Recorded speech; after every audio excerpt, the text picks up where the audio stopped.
الحمدللہ رب العالمین والصلاة والسلام علی سید المرسلین وعلی آلہ وصحبہ اجمعین، اما بعد۔ صحیح بخاری کی ایک روایت ہے عائشہ رضی اللہ تعالی عنہ سے مروی ہے، جس کے اندر ہے کہ مسجد نبوی میں ایک عورت تھی جو کالی تھی، اور مسجد نبوی میں اس کا خیمہ لگا ہوا تھا۔ وہ مسجد کی خدمت کیا کرتی تھی، مسجد کے کوڑے کرکٹ اٹھایا کرتی تھی۔ عائشہ رضی اللہ تعالیٰ عنہ فرماتی ہیں کہ وہ میرے پاس آیا کرتی تھی اور آ کر کے مجھ سے باتیں کیا کرتی تھی، لیکن جب بھی آتی تو یہ کہتی، یہ شعر پڑھتی، وَيَوْمُ الْوِشَاحِ مِنْ أَعَاجِبِ رَبِّنَا وَيَوْمُ الْوِشَاحِ مِنْ أَعَاجِبِ رَبِّنَا إِلَّا إِنَّهُ مِنْ بَلْدَةِ الْكُفْرِ أَنْجَانِي، کہ کمر بند کا دن ہمارے رب کی عجیب نشانیوں میں سے ہے، اسی نے مجھے کفر کے ملک سے نجات دی۔ عائشہ رضی اللہ تعالیٰ عنہ نے ایک بار اس سے پوچھا کہ یہ یوم الوشاح کا قصہ کیا ہے، آخر بات کیا ہے؟ جب تم جب بھی میرے پاس بیٹھتی ہو تو یہ بات ضرور کہتی ہو۔ تو اس عورت نے عائشہ رضی اللہ تعالی عنہ کو اپنا وہ قصہ سنایا۔ وہ قصہ تھا کہ وہ زمانہ جاہلیت میں، اسلام لانے سے پہلے، وہ عرب کے کسی قبیلے کی ایک لونڈی تھی، انہوں نے اسے آزاد کر دیا تھا، لیکن وہ کہیں گئی نہیں، انہی کے ساتھ اٹھتی بیٹھتی، کھاتی پیتی، انہی کے ساتھ رہتی۔ وہ عورت کہتی ہے کہ ایک دفعہ ان کی ایک لڑکی، اس قبیلے میں ایک لڑکی کی شادی تھی، وہ دلہن بنی ہوئی تھی، شادی تھی اس کی، وہ دلہن بنی ہوئی تھی۔ وہ نہانے کو نکلی اور اس کا وشاح احمر کمر بند جو سرخ تسموں کا تھا یا جواہرات سے آراستہ وہ پیٹی، وشاح کہتے ہیں جواہرات، اوہیر جواہرات سے مرصع وہ پیٹی، جسے عورت اپنے کمر سے لے کر کے گردن تک اسے پہنتی تھی، اوپر سے مخالف کر کے، نیچے کمر سے لے کر کے گردن تک اسے پہنتی تھی۔ حسن کے لیے، زیب و زینت کے لیے پہنا جاتا ہے۔ بعض ہمارے ملکوں میں کسی کو کوئی ایوارڈ دیا جاتا ہے تو اس قسم کی پیٹیاں اسے پہنائی جاتی ہیں، یا کوئی قاضی وغیرہ، جج وغیرہ کسی مناسبت میں شریک ہوتا ہے تو اسے وہ پیٹی دی جاتی ہے۔ اسی طرح کی پیٹی جو سرخ رنگ کی تھی، لال رنگ کی پیٹی تھی، اس لڑکی پہنی ہوئی تھی۔ وہ جب نہانے گئی تو اس نے اس پیٹی کو اتار کر ایک جگہ رکھ دیا، یا روایت میں آتا ہے کہ وہ گر گیا، یا اس سے گر گیا، اس کے بدن سے گر گیا۔ پھر چونکہ وہ لال تھا، وہ پیٹی لال تھی، وشاح لال تھا، تو ایک چیل نے اس کو گوشت سمجھ لیا، گوشت کا ٹکڑا سمجھ لیا۔ ایک چیل گزری وہاں سے تو اس کے گوشت کا ٹکڑا سمجھ کر کے اس نے اسے اٹھا لیا، چھپٹ کر کے لے گئی۔ بعد میں قبیلے والوں نے اس پیٹی کو، اس وشاح کو بہت تلاش کیا، لیکن وہ پیٹی نہیں ملی، وہ کمر بند نہیں ملی۔ ان لوگوں نے اس کی تہمت اس عورت پہ لگا دی، اس کالی عورت پہ جو پہلے لونڈی تھی، آزاد کر دی گئی تھی، اس پر لگا دی اور اس کی تلاشی لینی شروع کر دی، یہاں تک کہ انہوں نے اس کے شرمگاہ کو بھی نہیں چھوڑا، اس کے پوشیدہ مقامات کو بھی ان لوگوں نے اس کی بھی تلاشی لی، اور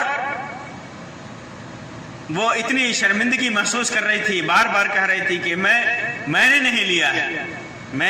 لیا ہے، لیکن لوگوں نے اس کی زبردستی تلاشی لی اور اس کے سارے کپڑے کھول کر کے اس کی تلاشی لی۔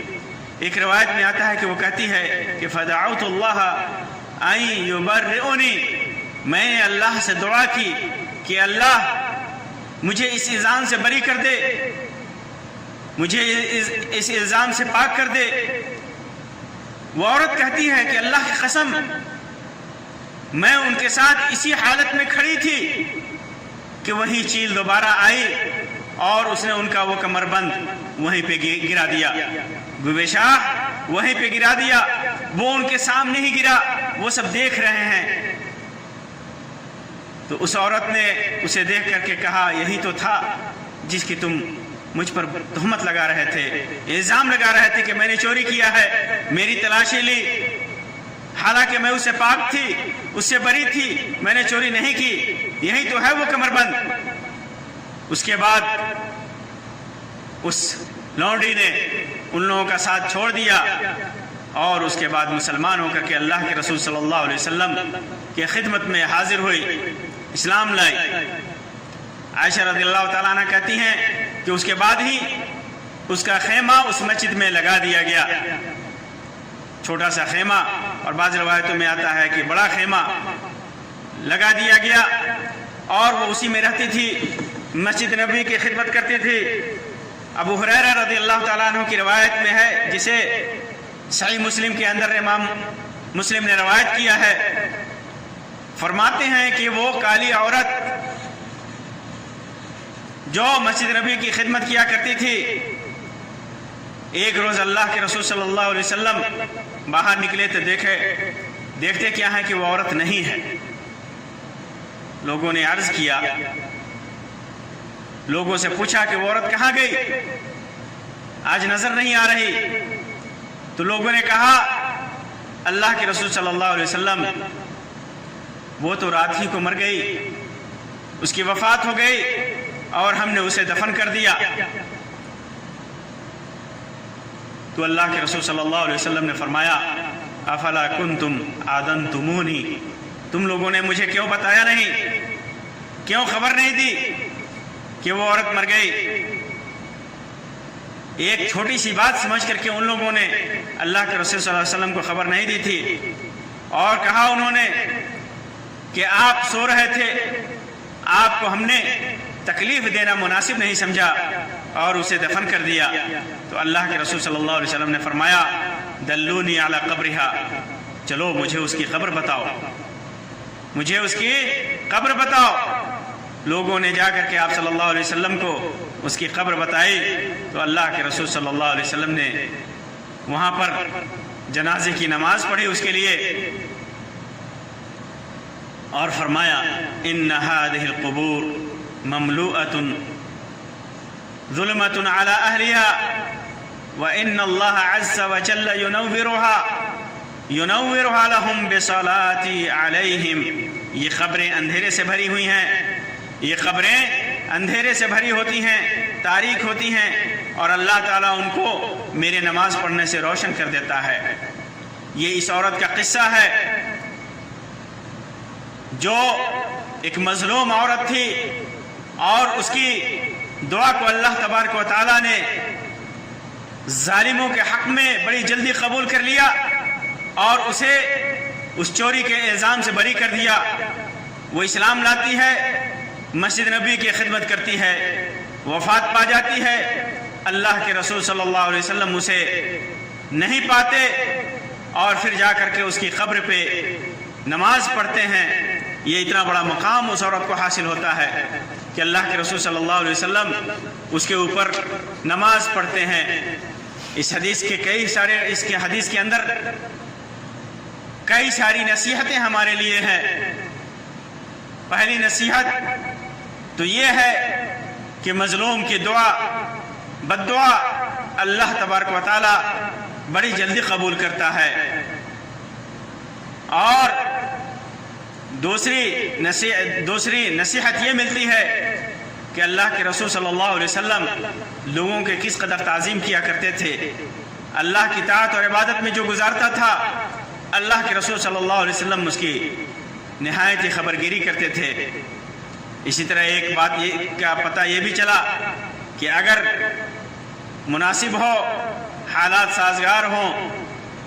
تو عورتیں بھی مسجدوں کی خدمت کر سکتی ہیں۔ اور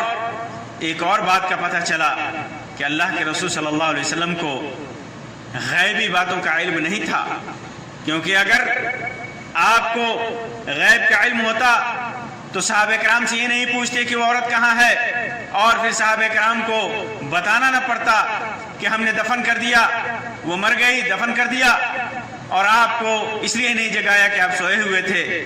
اسی طرح آپ نے کہا کہ مجھے اس کی خبر بتا، اگر آپ کو اس کا علم ہوتا تو ضرور آپ